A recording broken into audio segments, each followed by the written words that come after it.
Hey guys, welcome to JDUB-Woodworks. So you guys know I really love working with cedar, and whether it's driftwood or whether it's a piece that I've cut or that I've come across here in Central Texas, we have got a ton of cedar, quite frankly, more than what we need. And so this piece right here has been sitting in the backyard. I'm struggling to figure out what I'm going to do with it, and so me being that artsy kind of guy that loves the lake and loves the beach, I love sunsets, I love sunrises, I was like, well, I wonder if I can create a sunset or a sunrise out of cedar. Now you're probably going, what does that even mean? Well, I'm not sure, so I'm just going to start hacking away at this. I'm going to pull out the chainsaw, I'm going to carve this piece as the base, and then we're just kind of go from there artistically. And so if you guys are familiar with some of my other videos, I have an idea, I don't necessarily have the vision. And so while I work through the piece, it usually reveals itself to me. So it's cold out here. I don't know how long I'm going to be able to videotape today, but at any rate, we're going to make a big old mess. So come on.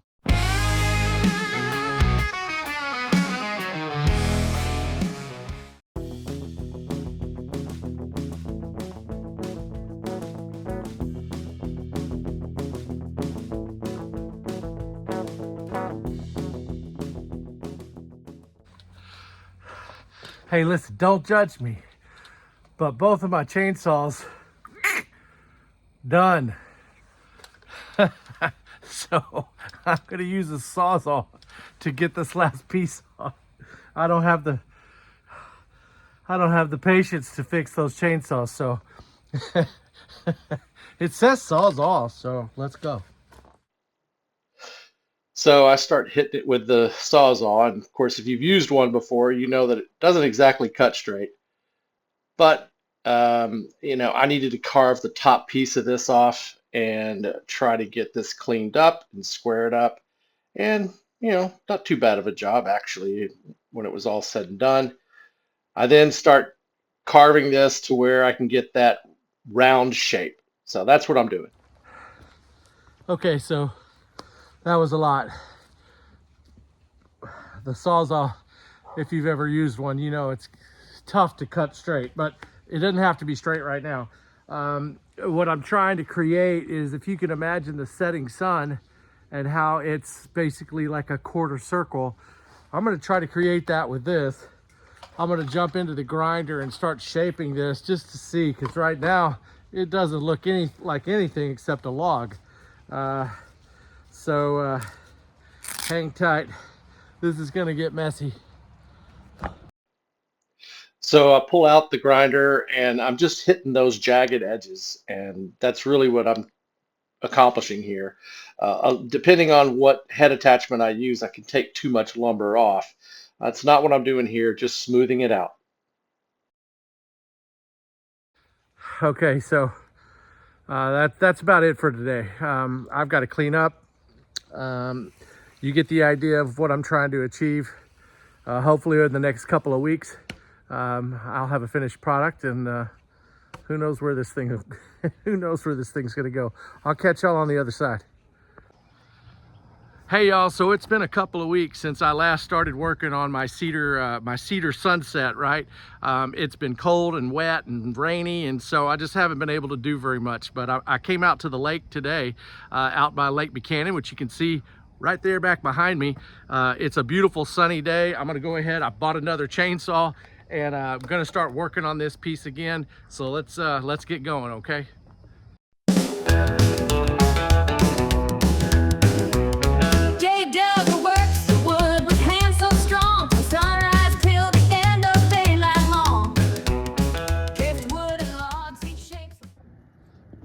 All right, so I got that split, and you can see that, of course, you know how much I love cedar.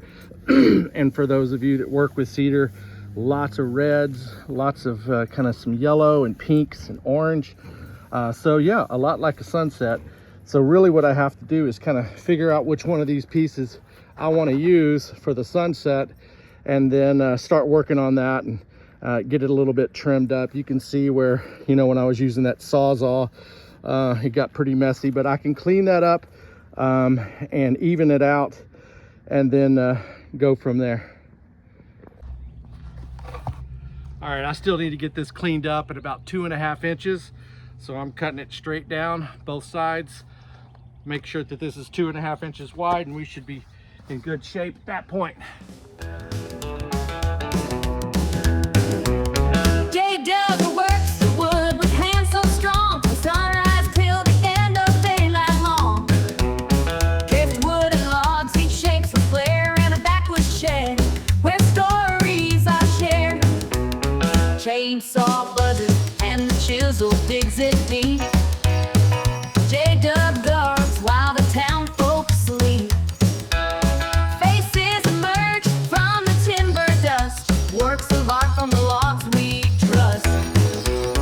JDUB's got a talent so rare, so raw, turns old wood into visions you saw. Each piece tells a tale. Okay, I really think I've got this where I want it before I start sanding. Now, there is a crack right here. You can see that. I'm gonna have to put some epoxy in there to prevent that from splitting further. I've got a small crack here. That's okay. This, I'll put some epoxy in as well, and then just sand that all down. So I'm gonna go ahead and bust out the sander for a little bit, just try to get this cleaned up, and then we'll start on the sun rays.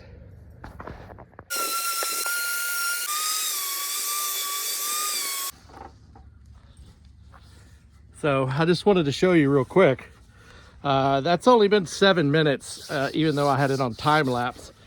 And you can see that just with a 60 grit in 7 minutes, this looks totally different, right? I mean, you can see how it's, I mean, it's still, we got a ways to go, but it's really smooth and it's really beautiful. And that's cedar, you know. It's a soft wood. You got to be real careful because you get little dings and divots in there, but it cleans up so nice. So I'm going to go ahead and hit both sides, this side and here, hit the bottom, get this all cleaned up. I'll have it on time lapse, but you could go ahead and skip to the next chapter because I'm going to start on the sun rays after this.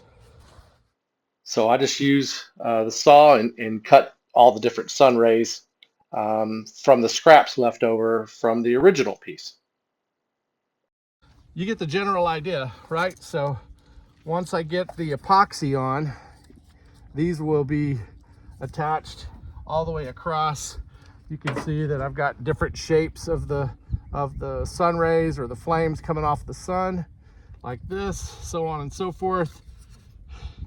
And I will arrange those in a pattern. I'll get these all cleaned up, you know, to where it looks right.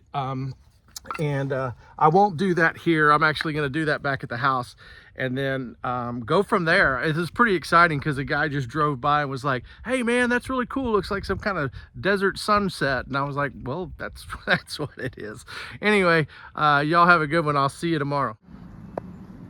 Okay, so this is the next day and I want to get a little picture of this. This is the piece that I've sanded on, and of course all of the sun rays all across different shapes. And what I found is I did cut some of these yesterday with the scroll saw, but I came over here and used the band saw and really cleaned them up. So if you're going to do something like that and you have a band saw, I would certainly do that. You can see the scraps there, but each one of these is a little bit different shape, different lengths, different widths. You can kind of see what I'm thinking about as far as that's concerned. And so today I'm actually going to take these little guys and a little bit of ingenuity here, but I'm using this huge vise and my orbital sander, and that way I can just sand right here without holding this in my hand. So anyway, that's what I'm doing here for the next hour or so, is getting all these nice and cleaned up, and then we'll start thinking about how to mount these things. So I'm going to put this on time lapse and get going. So I take each one of these pieces and hit them with this little orbital sander as it's stationary. It made it much easier and easier on my hands to get it cleaned up. All right, so all of the sun rays are done. They're all sanded down and they're in the garage. I've got to start working on the main part of the sun, and really all I'm doing is going from 60 on up and getting this super smooth. And then we'll figure out how we're going to attach the sun rays to this. Okay, so I'll catch that on time lapse. This is a day of sanding, that's for sure. All right, well, these are all sanded down, super smooth. I came across and finished off with a 320 on all of those. So every one of these have been hit with a 60, a 120, 180, and then 320. So that's a lot of sanding, considering all of these little pieces, but you know, it's done. So now what I need to do, because each of these is flat on the end, and this is not exactly flat, right? But there's the surface, you know. Let me put this like this. There you go. So you can see, how's that? So you can see that I need to attach that. I talked about resin, and I certainly will do that, but I'm wondering, I'm wondering if I need to put a small dowel rod in there with just some glue just to hold this in for now. I'm thinking that's probably what I need to do, just to make sure that these are secure. So I'm gonna piddle around with that a little bit and catch that on time lapse, and then we'll go from there. So in each one of these, I drill a hole, put a dowel rod, and then I will space them out over the top of the sun and drill a hole accordingly. And then I'll mount each one of them with a little bit of wood glue as I work through each one of their, you know, all the spacing. And so this is a little tedious, a little time consuming, very boring, but you get the idea. And so I feel comfortable actually at this point that I'm not going to need to use resin. So this is coming along nicely. I'm super happy with this. So let's see how it turns out. All right, so with the dowel rods, I was able to get these attached, and I will put either some epoxy or just some basic wood glue underneath each one of these. There's a little bit of a gap, right? You see that? And it's bothering me. I may fill that in with epoxy. I need to fill this in with epoxy, but on the other hand, I wonder if I even need to. I think this is gorgeous. I'm kind of ready to get this thing done and skip the epoxy for now and just wood glue, and then we come back with some tung oil and put a shine on this thing. So that's the direction I'm going, guys, and I just I love this piece. This is my cedar sunset or cedar sunrise. So no matter where you are in this world, you get to see both, right? Anyway, let's make this thing shine up. All right, well, it's that time. This thing is finished. It's been a couple of hours since I put the wood glue on there, so I feel comfortable moving forward. I'm not gonna do any resin. The more and more I looked at this piece, I love it just the way it is. I'm gonna hit it with the walrus oil. That's the pure tung oil.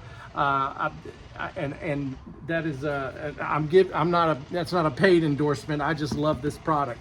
So let me rearrange the camera a little bit so you get a good angle. Sorry about that.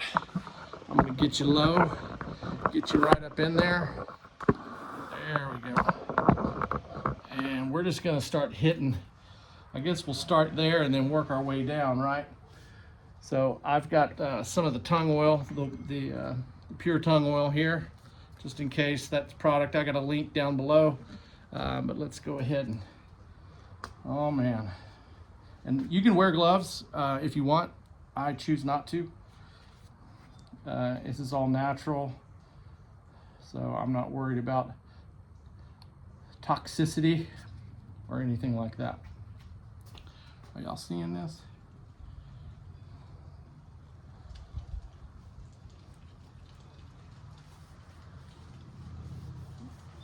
I don't think y'all can see that very good. Tell you what we're gonna do. Let's move this. We're going to hit the back first. There we go.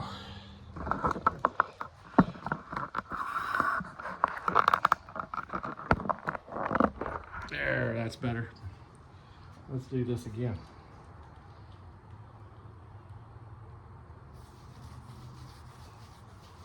Oh, yeah, man.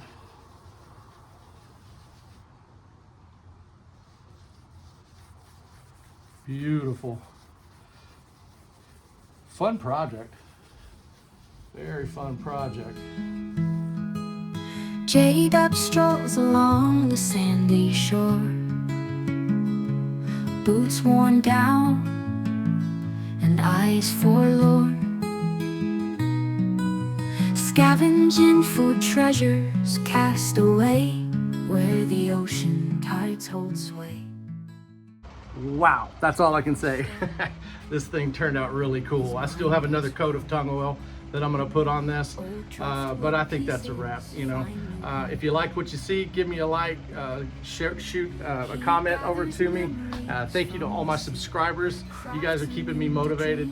I'm still trying to put about 2 videos out every single month, and we'll continue to do so. I've got a couple of projects I'm working on right now. Anyway, I hope y'all have a fantastic day, fantastic week, and keep me posted on your passions and what you guys have got going on, all right? Cheers. From the sea, crafts them into dreams that used to be.